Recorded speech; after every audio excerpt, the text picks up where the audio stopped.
Praise lord పిల్లలు అందరూ ఎలా ఉన్నారు? దేవుని కృపను బట్టి మీరు అందరూ బాగున్నారని నమ్ముచున్నాను. సో ఈరోజు మనం దానియేలు అనే ఒక ప్రవక్త గురించి కొన్ని మాటలు వినబోతున్నాం. సో యాజ్ యూజువల్గా Bible portion, memory verse and aim గురించి విన్న తర్వాత మనం లెసన్లోనికి వెళ్దాం. సో దానియేలు లెసన్ యొక్క బైబిల్ పోర్షన్ వచ్చేసి దానియేలు గ్రంథము 1 ఇంకా 2 అధ్యాయాలు. నెక్స్ట్ మెమరీ వర్స్ నేను చదువుతాను. దానియేలు గ్రంథం 1వ అధ్యాయము 8వ వచనం.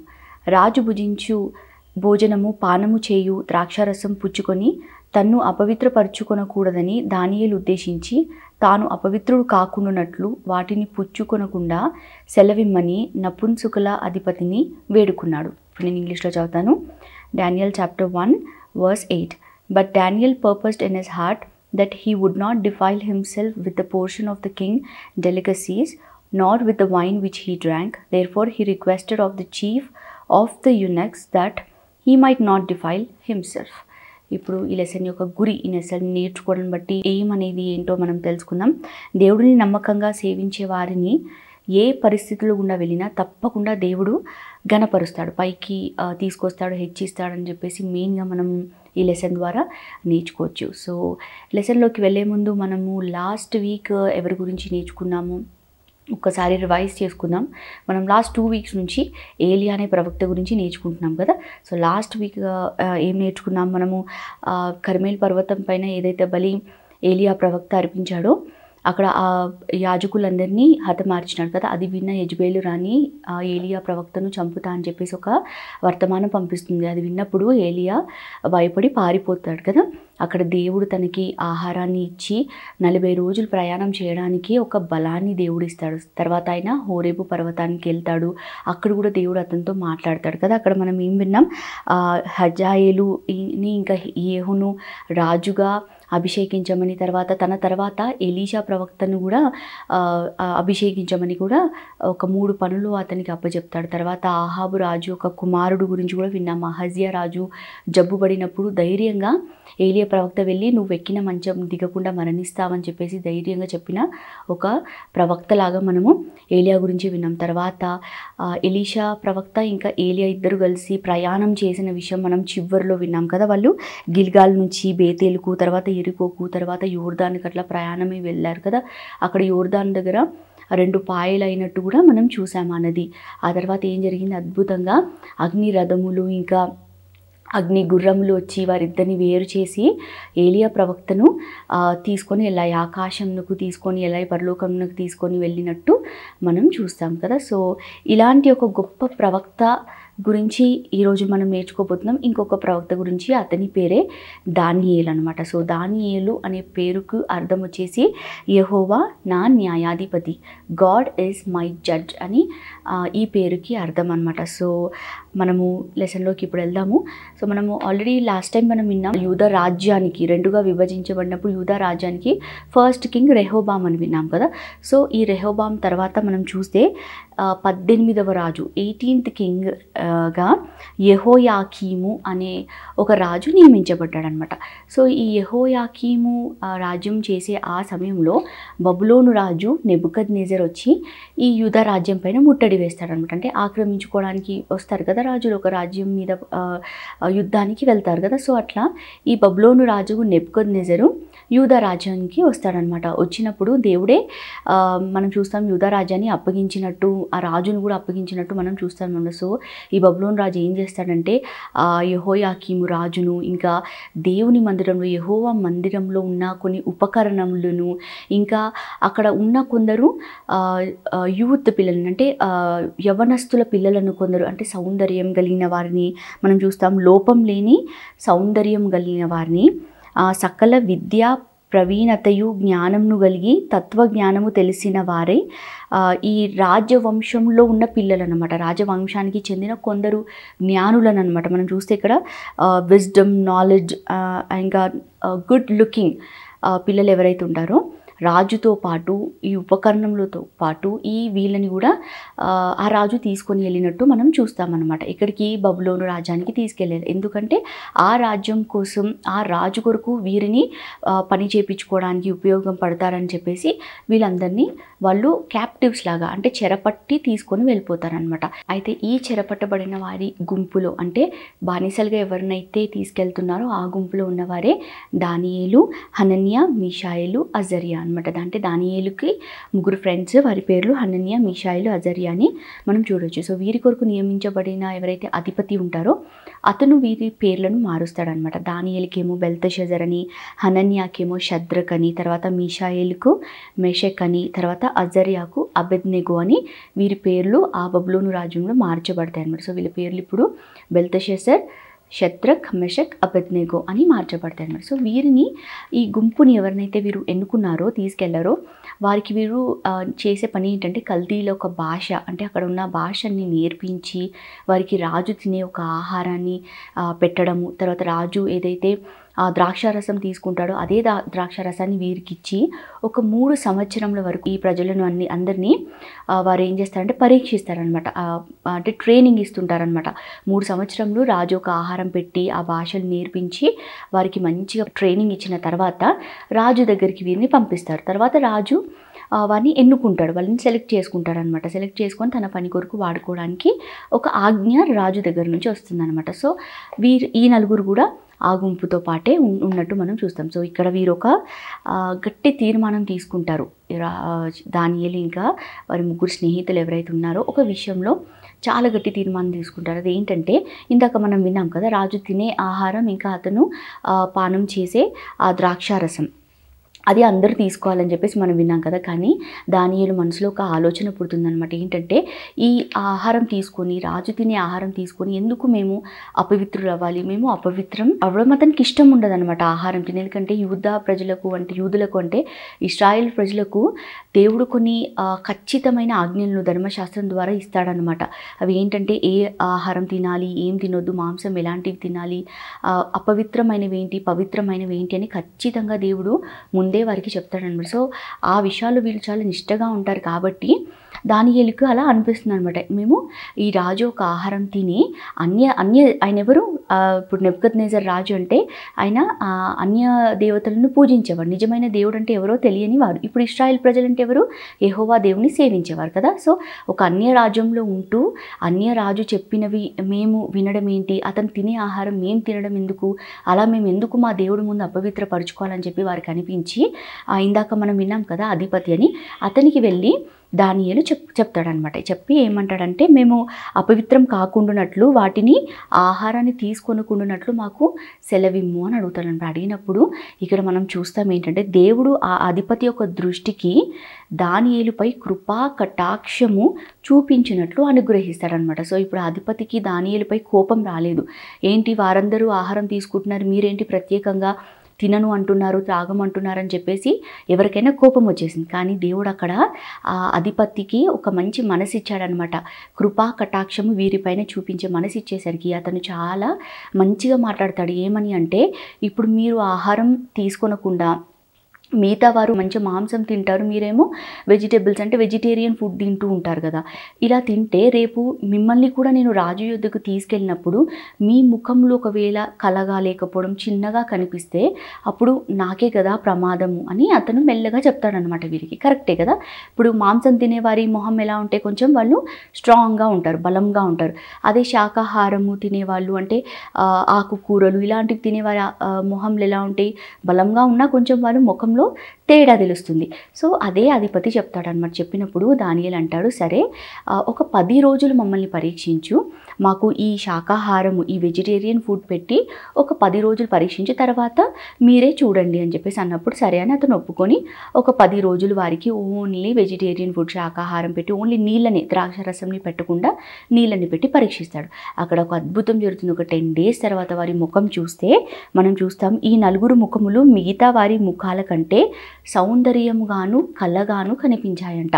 మిగతా వారి కంటే వీరు చాలా చాలా సౌందర్యంగా మంచి కళ కనిపించాయంట. కనిపించినప్పుడు వెంటనే అతను వారి దగ్గర నుంచి ఆహారం మొత్తం తీసేసి వారు ఏదైతే కోరుకున్నారో అదే ఆహారాన్ని అదే పానీయంని వారికి అనుగ్రహించినట్టు మనం చూస్తామన్నమాట. సో వీరిక్కడ ఎవ్వరికి భయపడలేదు ఈ నలుగురు, కానీ దేవుడికి ఏదైతే ఇష్టమో అదే భయంతో ఈ నలుగురు అక్కడ వేరే రాజ్యంలో అన్య రాజ్యంలో ఉన్నా కూడా పాటించినట్టు మనం ఈ నలుగురు విషయంలో మనం చూస్తామన్నమాట. సో ఇప్పుడు మనం దేవుడు వీరికి ఇచ్చిన ప్రత్యేక జ్ఞానం ఏంటో ఒక్కసారి విందాము.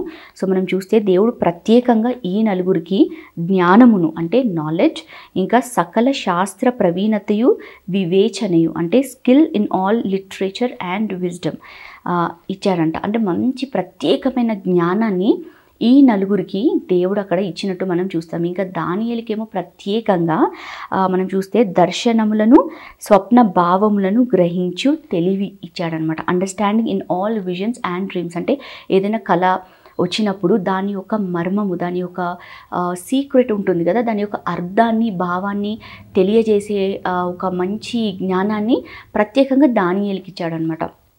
ఇలా దేవుడు వారి ప్రతి చదువుల్లో వారికి చాలా జ్ఞానం ఇస్తూ 3 సంవత్సరాల తర్వాత ఇలా వారు ఆ రాజు ముందు నిలబడారనమాట. నిలబడినప్పుడు ఆ రాజు అక్కడ చూస్తే మనం వింటాము, వారి రాజ్యంలో ఉన్న విద్యావంతులు జ్ఞానవంతులు ఉంటారు కదా, వారి కంటే కూడా ఈ నలుగురు 10 అంతలు 10 టైమ్స్ చాలా జ్ఞానవంతులుగా కనిపించారంట ఆ రాజుకి.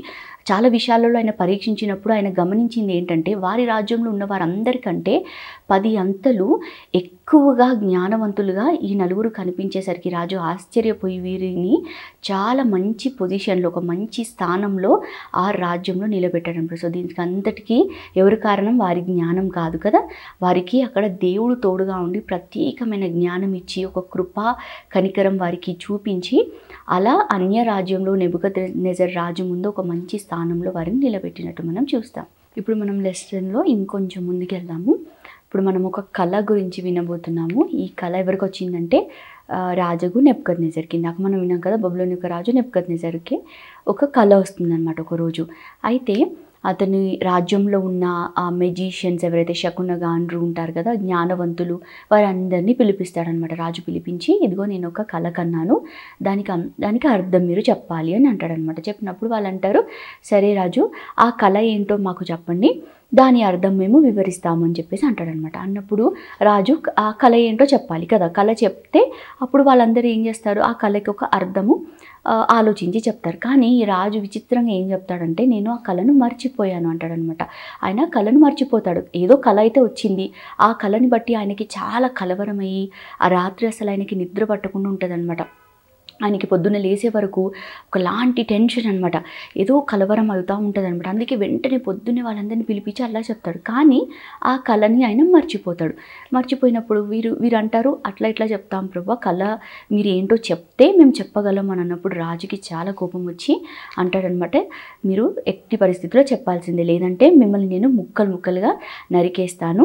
ఒకవేళ కళ ఎవరైతే చెప్తారో వారికి నేను మంచి బహుమానం మంచి ఘనతను కూడా ఇస్తాను అని చెప్పేసి ఒక కఠినమైన ఆజ్ఞను కూడా ఇస్తాడనమాట. ఇచ్చినప్పుడు అయితే ఇదంతా దానియేలుకు వినిపిస్తుంది అనమాట. ఇలా రాజుకు ఒక కళ వచ్చింది కానీ అతను మర్చిపోయాడు. అయితే కోపంతో రాజు ఆ రాజ్యంలో ఉన్న జ్ఞానులందరినీ చంపాలని ఉద్దేశించాడు అని చెప్పి అతనికి వినిపిస్తుంది. అయితే ఈ జ్ఞానుల గుంపులో ఎవరున్నారు? దానియేలు అతని ఫ్రెండ్స్ కూడా ఉన్నారు కదా.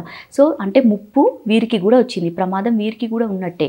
సో వెంటనే దానియేలు ఏం చేస్తాడు, భయపడి ఒక దగ్గర కూర్చొని అయ్యో ఏంటి ఇట్లా అయిపోయిందని చెప్పేసి ఆయన ఏమీ ఏడ్చుకుంటూ కూర్చోడు, కానీ వెంటనే వాళ్ళ స్నేహితుల దగ్గరికి వెళ్తాడంట. వెళ్ళి వారికి జరిగిందంతా వివరిస్తాడు. ఇట్లా ఒక కళ వచ్చింది, రాజు మర్చిపోయాడు అని చెప్పి వారికి అదంతా సిచ్యువేషన్ అంతా చక్కగా ఎక్స్ప్లెయిన్ చేసి ఏం చేస్తాడంటే రాజు యొక్క కళ విషయంలో మనం దేవుని దగ్గర కటాక్షము పొందుకోవాలి కనుక మనం దేవుని దగ్గర సహాయము వేడుకుందామని చెప్పేసి అంటాడు. అంటే వీరు ఇప్పుడు ఏమి డిసైడ్ అయ్యారంటే మనం ఇప్పుడు దేవుడి దగ్గర ఈ కళ విషయంలో ఒక కటాక్షం పొందుకుందాము, సో మనము ప్రార్థన చేద్దాం. సో వీళ్ళు డిసైడ్ అయింది ఒకటే, మనం ఇప్పుడు దేవుడి దగ్గర కూర్చొని ప్రార్థన చేద్దాం, ఎందుకంటే ఇది చాలా ప్రమాదమైన పరిస్థితి కాబట్టి. అని అనుకుంటారు. అనుకుని వెంటనే వీరు దేవుని దగ్గర కూర్చొని ఆ ప్రార్థన చేస్తారనమాట. అందరూ కలిసి చేసినప్పుడు ఆ రాత్రి అద్భుతంగా దేవుడు దానియేలుకు ఆ కళ, ఇంకా కళ యొక్క భావం, ఆ మర్మంని దేవుడు బయలుపరుస్తాడంట. ఇంత మంచి విషయం కదా. బయలుపరిచినప్పుడు వెంటనే దానియేలు నెక్స్ట్ రోజు రాజు దగ్గరికి వెళ్ళేసి అక్కడ నాకు ఈ కళ ఏంటో తెలుసు, నేను మీకు చెప్పగలను అని ఏమన్నాడు. కానీ అక్కడ వెళ్ళి అంటాడు, మర్మములను బయలుపరిచే దేవుడు ఒకడు పరలోకమందున్నాడు అని చెప్పేసి ఆ మాటతో ఆ రాజు దగ్గరికి వెళ్తాడంట. అంటే అక్కడ దానియేలు మొదట అక్కడ పెట్టింది దేవుణ్ణి కదా. అంటే నాకు ఈ మర్మము చెప్పింది ఎవరు, ఈ సీక్రెట్ చెప్పింది ఎవరు, నా పరలోకమందున్న దేవుడే చెప్పాడు అని దేవుణ్ణి మొదట పెట్టి తర్వాత ఆ రాజుకి ఆ రాజు మర్చిపోయిన కళనే రాజుకు ఇప్పుడు వివరిస్తూ ఉంటాడనమాట. సో ఇప్పుడు మనం ఆ కళ ఏంటో ఒక్కసారి విందాం. సో ఆ రాజు కళలో ఆ రాత్రి ఒక బ్రహ్మాండమైన ఒక ప్రతిమ కనిపించిందంట. అంటే ఒక గ్రేట్ ఇమేజ్, అంటే మనం స్టాచ్యూస్ చూస్తాం కదా, మనం అక్కడక్కడ రోడ్డు మీద వెళ్తుంటే పెద్ద పెద్ద స్టాచ్యూస్ కనిపిస్తాయి. సో అట్లాంటి ఒక బ్రహ్మాండమైన పెద్ద బొమ్మ ప్రతిమ కనిపించిందంట. సో ఇప్పుడు ఈ ప్రతిమ ఒక్కొక్క భాగం ఒక్కొక్క మెటీరియల్తో చేయబడింది. అదేంటో నేను ఒకసారి మీకు వివరిస్తా. సో ఈ ప్రతిమ యొక్క శిరస్సు అంటే హెడ్, ఇది బంగారంతో చేయబడిందంట, అంటే గోల్డ్తో చేయబడిందంట. తర్వాత ఈ బొమ్మ యొక్క రొమ్ము ఇంకా భుజములు అంటే చెస్ట్ అండ్ ఆర్మ్స్ వచ్చేసి వెండితో, సిల్వర్తో చేయబడి ఉండేనంట. తర్వాత ఉదరము ఇంకా తొడలు అంటే బెల్లీ అండ్ థైస్ వచ్చేసి ఇత్తడితో, బ్రాంజ్తో చేయబడి ఉండేనంట. తర్వాత వచ్చేసి మోకాలు అంటే లెగ్స్ వచ్చేసి అవి ఐరన్తో అంటే ఇనుపవి అనమాట. తర్వాత ఫీట్, ఆఖరిగా ఫీట్ వచ్చేసరికి ఒక భాగమేమో ఇనుపదాంతో చేయబడి ఉండేనంట, మరొక భాగమేమో మట్టితో అంటే పార్ట్లీ ఐరన్ అండ్ క్లేతో చేయబడిందంట. ఒక్కసారి నేను మళ్ళీ రిపీట్ చేస్తాను. శిరస్సు వచ్చేసి బంగారంతో, రొమ్ము ఇంకా భుజములు వచ్చేసి వెండితో, తర్వాత ఉదరము తొడలు వచ్చేసి ఇత్తడి, తర్వాత మోకాలు వచ్చేసి ఇనుపవి, తర్వాత పాదములు వచ్చేసి ఒక భాగమేమో ఇనుపవి ఒక భాగమేమో మట్టివి. ఇట్లా ఒక్కొక్క మెటీరియల్తో చేయబడిన, ఒక్కొక్క వస్తువుతో చేయబడిన ఒక పెద్ద విగ్రహం అతనికి ఆ రాత్రి కనిపించిందంట. ఆయన అట్లా విగ్రహం చూస్తూనే ఉన్నాడంట. వెంటనే ఒక చేతి సహాయం లేని ఒక రాయి వచ్చిందంట. అంటే ఏ చెయ్యితో కట్ చేయలేదు, అది ఎవ్వరు కూడా ఏ చేతితో తీయలేదు, కానీ ఒక రాయి అలా ఎవరి సహాయం లేకుండా, ఒక చేతి సహాయం లేకుండా ఒక రాయి వచ్చేసి ఈ పాదములు ఏవైతే ఉన్నాయో ఆ పాదముల మీద పడింది. అంటే ఇనుముతో మట్టితో చేయబడిన పాదం ఏదైతే ఉందో దాని మీద పడిందనమాట. ఆ పడినప్పుడు ఏమైందంటే ఆ పాదముల మీద పడినప్పుడు దాని పాదములు మొత్తం విరిగిపోయాయి అన్నమాట. ఆ రాయి వచ్చి ఎప్పుడైతే ఈ పాదముల మీద పడ్డాయో ఆ పాదములు పూర్తిగా విరిగిపోయినట్టు మనం చూస్తాం. తర్వాత ఇంకా ఇనుము, మట్టి, బంగారం, వెండి మనం ఏదైతే విన్నామో పైన ఆ భాగంలో అవన్నీ కూడా పూర్తిగా దంచబడి చెత్తలాగా అయిపోయినాయి అన్నమాట. ఫస్ట్ అయితే పాదం మీద పడి పాదం విరిగిపోయి తర్వాత పైనున్నవన్నీ కూడా చెత్తలాగా మొత్తము పాడైపోయినట్టు మనం చూస్తామన్నమాట. దంచబడి అయిపోయినాయి అన్నమాట. అయిపోయిన తర్వాత గాలి ఏం చేసింది, వాటిని పూర్తిగా కొట్టుకొని పోయింది. ఒక పొడిలాగా అయిపోయి అవన్నీ కొట్టుకొని పోయినట్టు మనం చూస్తామన్నమాట. అప్పుడు ఈ ప్రతిమను ఇలా పొడి చేసి ఆ రాయి ఏదైతే ఉందో అది ఏమైంది, సర్వభూతలమంతా మహాపర్వతమైందనమాట. అంటే అది ఒక great mountain and field the earth. అంటే ఆ చిన్న రాయి ఏమైపోయిందంట, ఈ భూమి మొత్తం ఒక పెద్ద పర్వతం లాగా ఇట్లా ఎక్స్పాండ్ అయిపోయి నిండిపోయిందనమాట. సో ఈ భూమి పూర్తిగా ఆ మౌంటైన్తో, ఆ రాయితోటే నిండబడింది. ఇంతకుముందు ఉన్న బంగారము, వెండి, ఇత్తడి, ఇనుము అవన్నీ ఏమైపోయినాయి, అవన్నీ పూర్తిగా నాశనం అయిపోయినాయి. భూమి మట్టుకు ఇప్పుడు ఆ పెద్ద పర్వతం చేత నిండినట్టు మనం చూస్తామన్నమాట. సో దీని యొక్క అర్థం కూడా వివరిస్తారు. ఇదైతే జస్ట్ కళకి మళ్ళీ అర్థం కూడా ఉంది కదా. నెక్స్ట్ ఇప్పుడు కళకి ఒక అర్థం కూడా దానియేలు వివరిస్తాడనమాట. అయితే కళ యొక్క భావాన్ని ఇప్పుడు దానియేలు రాజుకు నెబుకద్నెజరుకి వివరిస్తూ ఉంటాడనమాట. సో మొదట శిరస్సు ఏదైతే ఉందో అది బంగారంతో చేయబడింది కదా.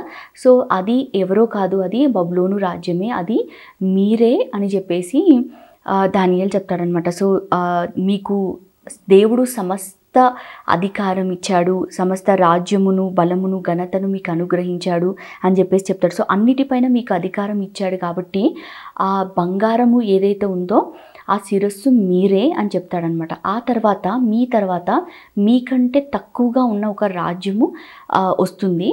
అది ఎవరో కాదు, అది వెండి. అది మాదీయ పారసీక దేశాలన్నమాట. అంటే బబులోన్ తర్వాత నెక్స్ట్ ఏదైతే వస్తుందో రాబోయేది అది ఎవరో కాదు, అది మాదీయ పారసీక రాజ్యములు. సో అవి మీకంటే తక్కువ కాబట్టి అవి వెండితో పోల్చబడ్డాయి అని చెప్తాడు. ఆ తర్వాత మనం చూస్తే లోకమంతా ఏలునట్టి ఇంకొక రాజ్యం వస్తుంది. ఈ వీటి తర్వాత, ఈ పారసీక రాజ్యం తర్వాత అది గ్రీకు రాజ్యం అనమాట. మనం గ్రీస్ అంటాం కదా, మన హిస్టరీలో చాలాసార్లు చదివాం. గ్రీస్ మొదటి రాజు ఎవరు? గ్రీక్కి అలెగ్జాండర్ ది గ్రేట్ అని మనం చదువుతూ ఉంటాం కదా. సో అది మన హిస్టరీలో ఆల్రెడీ మనం వింటూ ఉంటాం వాళ్ళ గురించి. సో ఈ పారసీక రాజ్యం అంటే పర్షియన్ కింగ్డమ్ తర్వాత నెక్స్ట్ వచ్చే రాజ్యం ఏదైతే ఉందో అది గ్రీస్ రాజ్యం, గ్రీకు రాజ్యం అనమాట. దీని తర్వాత 4వ రాజ్యం లేస్తుంది. అది ఇనుము వలె చాలా బలంగా ఉంటుంది. అది రోమా రాజ్యం అనమాట. రోమ్ అని అంటాం కదా. సో మనం ఫస్ట్ కింగ్ సీజర్ అగస్టస్ అని కూడా మనం చదువుతాం. ఇది కూడా మన హిస్టరీలో రాసి ఉంటుంది.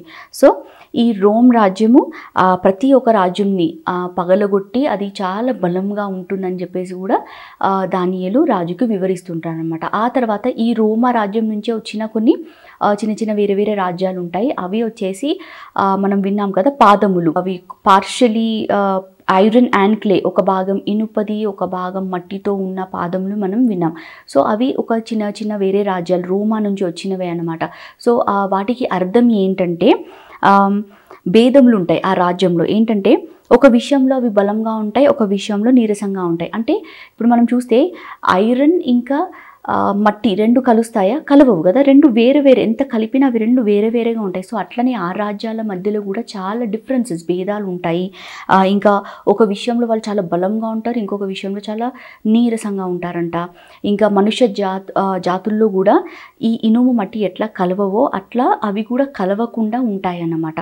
సో అట్లా ఆ టైంలో ఉన్న ఆ రాజ్యాలు కూడా కలవకుండా ఎప్పుడు భేదములు కలిగి ఉంటాయని చెప్పేసి ముందుగానే రాబోయే రాజ్యంల గురించి దేవుడు ఆ రాజుకి ఇంకా దానియేలుకు కూడా దాని భావాన్ని వివరిస్తాడనమాట. సో ఇంకా అన్నిటికంటే ముఖ్యము చేతి సహాయం లేని రాయి కదా. మనం ఏం విన్నాం? చేతి సహాయం లేని రాయం వచ్చి ఆ పాదం మీద పడినప్పుడు ఆ పాదములు పూర్తిగా విరగొట్టబడి తర్వాత ఆ పైన ఉన్న బంగారము, ఆ సిల్వర్ ఏదైతే ఉందో, వెండి, ఇత్తడి, ఇనుము ఇవన్నీ కూడా ఏమైపోయినాయి? మొత్తం చెత్తలాగా చేయబడ్డాయి. చేతి సహాయం లేని రాయి అంటే దేవుని రాజ్యంకి సూచిస్తుంది. సో ఆ రాజుల కాలంలో పరలోకమందున దేవుడు ఒక రాజ్యాన్ని స్థాపిస్తాడనమాట. సో దానికి ఎన్నటికీ నాశనం కలగదు. ఆ రాజ్యము దాన్ని పొందిన వారికే కానీ మరెవరికి చెందదు.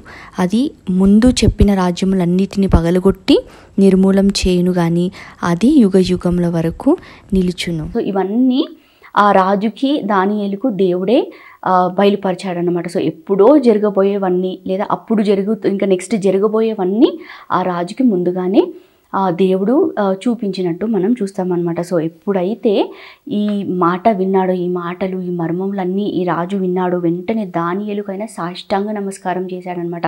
ఒక రాజయ్యుండి ఏం చేశాడనమాట? అతను సాష్టాంగ నమస్కారం చేసి దానియేలుని అతను పూజించి అతనికి నైవేద్య ధూపములు అర్పించాడనమాట. అర్పించి ఒక మాట అంటాడనమాట. ఏమంటాడంటే, ఈ మర్మమును బయలుపరచుటకు నీవు సమర్థుడవైతే నీ దేవుడు, ఆయన దేవతలకు దేవుడు, రాజులకు ప్రభువు, మర్మములను బయలుపరచువాడై ఉన్నాడని చెప్పి దానియేలుతో చెప్తాడంటే అక్కడ దేవుడిని అన్యజనుడైన ఒక రాజు దానియేలు ఒక నిజమైన దేవుడు యెహోవా దేవుని అతను గనుపరుస్తున్నాడు అనమాట. నీ దేవుడే గొప్ప దేవుడు అని చెప్పేసి ఒక మంచి మాట చెప్తాడనమాట. చెప్పి అట్లా దానియేలును చాలా బహుగా హెచ్చించి బబులోను సంస్థానం అంతటిలో అతన్ని ప్రధానిగా నియమిస్తాడనమాట.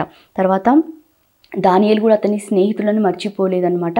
మర్చిపోకుండా రాజుకి చెప్పి వాళ్ళకి కూడా ఒక మంచి స్థానాన్ని ఆ బబులోను రాజ్యంలో అతను పెట్టిస్తాడనమాట రాజుతో మాట్లాడి. సో ఇట్లా దానియేలు ఏ రాజు కింద పనిచేసినా చాలా మంచిగా నమ్మకంగా ఉంటూ దేవుని యొక్క జ్ఞానాన్ని పొందుకుంటూ అతను చాలా మంచి మంచి పై స్థానంలో వెళ్ళాడు. ఎక్కడో ఒక క్యాప్టివ్ లాగా, అంటే ఒక మనం చూస్తాం కదా బానిసలాగా వెళ్ళిన దానియేలు ఆ బబులోను రాజ్యానికే ప్రధానిగా అయ్యాడు. యోసేపు గురించి కూడా మనం అట్లే వింటాం కదా.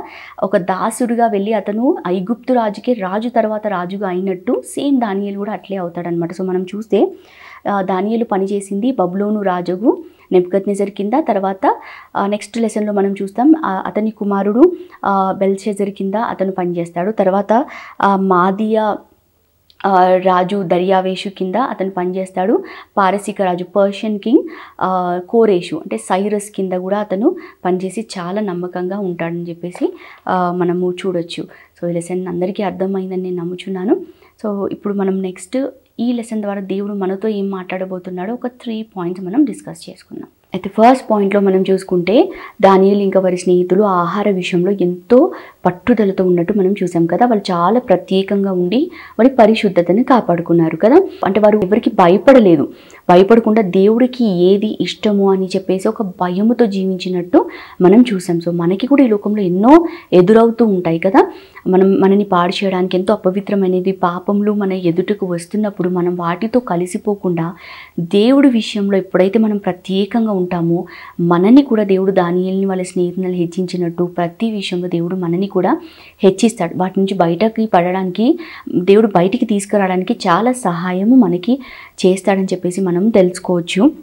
సో మనం కూడా ఎప్పుడు దేవుణ్ణి సంతోషపెట్టే పనులు చేయడానికి ముందుకు వెళ్ళాలి. మనం కూడా లోకస్తులలాగా ఉండిపోయి దేవుడు తెలియని ప్రజలతో మనం కూడా కలిసిపోతే దేవుడు మన విషయంలో ఎప్పటికీ కూడా సంతోషపడడు. కానీ దేవుణ్ణి సంతోషపెట్టే చిన్న చిన్న విషయాలు మనం చేస్తూ ఉంటే దేవుడు చాలా మహిమపరచబడతాడనమాట. సో మనం చూస్తాము ఆ అధికారికి కూడా దేవుడు ఒక కృపా కటాక్షము వీరికి చూపించాలని చెప్పేసి ఒక మంచి మనసునిచ్చినట్టు లోకస్తులకి కూడా దేవుడు మనపై దయ చూపించే ఒక మనసును కూడా దేవుడు అనుగ్రహిస్తాడనమాట. సో మనము ఫస్ట్ మన లైఫ్లో నమ్మకంగా ఉన్న ఎడల దేవుడు ప్రతి పరిస్థితిలో మనల్ని పైకి తీసుకెళ్తాడనమాట. సో ఎప్పుడైతే మనం హెచ్చించబడతామో అది లోకం కూడా గ్రహిస్తుంది. అవును వీరు దేవుడి చేత హెచ్చించబడ్డారని చెప్పేసి లోకానికి కూడా అర్థమయ్యేలాగా దేవుడు మనల్ని వాడుకుంటాడనమాట. సో ఇట్లా మనం దేవుడికి సంతోషపెట్టే పనులను చేయడానికి మనం ముందుకెళ్దాం. సో ఈ లెసన్లో సెకండ్ పాయింట్ మనం చూసుకుంటే రాజు జ్ఞానులను చంపాలని ఎప్పుడైతే అనుకుంటాడో ఈ విషయం దానియేలు విన్నప్పుడు మనం ఇందాక విన్నాం కదా, ఆయన భయపడుతూ నిరాశగా ఏమీ లేడు. వెంటనే ఏం చేశాడు, అతని స్నేహితుల దగ్గరికి వెళ్ళి జరిగిందంతా వివరించి వెంటనే వారు ప్రార్థనలో కూర్చున్నారు కదా. వారు అక్కడ ఏం భయపడలేదు. సో మన జీవితంలో మన కుటుంబం జీవితంలో కానీ మనకి కూడా ఇట్లాంటి కలవరపరిచే ఏమన్నా పరిస్థితులు వచ్చినప్పుడు మనం ఏం చేస్తాము, భయపడి ఏడ్చుకుంటూ లేదా దేవుణ్ణి ప్రశ్నించేవారుగా ఉంటున్నామా ఒక్కసారి మనం పరీక్షించుకోవాలి కదా. మనం అలా ఉండకుండా మనకి ప్రార్థన సహాయం చేసేవారు ఎవరన్నా ఒకవేళ ఉంటే వారితో కలిసి లేదా మన కుటుంబంతోనే కలిసి మనం ప్రార్థన చేయడం నేర్చుకోవాలి. దానియేలు ప్రార్థన చేసిన వెంటనే దేవుడు అదే రాత్రి అతనికి ఆ కళ యొక్క మర్మాన్ని వివరించాడు కదా. వెంటనే దేవుడు సమాధానం ఇచ్చాడు, అదే రాత్రి మాట్లాడాడు. సో దానియేలుతో మాట్లాడిన దేవుడు మనతో మాట్లాడతాడు కదా. సో మనము కూడా ఏదైనా కలవరపరిచే ప్రాబ్లం కానీ ఏదైనా సమస్య వచ్చినప్పుడు వెంటనే ప్రార్థనలో కూర్చొని ప్రభువుని అడిగితే తప్పకుండా దేవుడు ఆ పరిస్థితి నుంచి మనని బయటికి తీసుకొస్తాడు. దేవుడు మనతో కూడా మాట్లాడతాడని ఈరోజు మనం గుర్తు చేసుకోవాలి. సో ఈరోజు మనందరము ప్రతి విషయంలో కూడా మర్చిపోకుండా దేవుణ్ణి ప్రార్థన చేద్దాం, దానియేలుని కూడా జ్ఞాపకం చేసుకుందాం.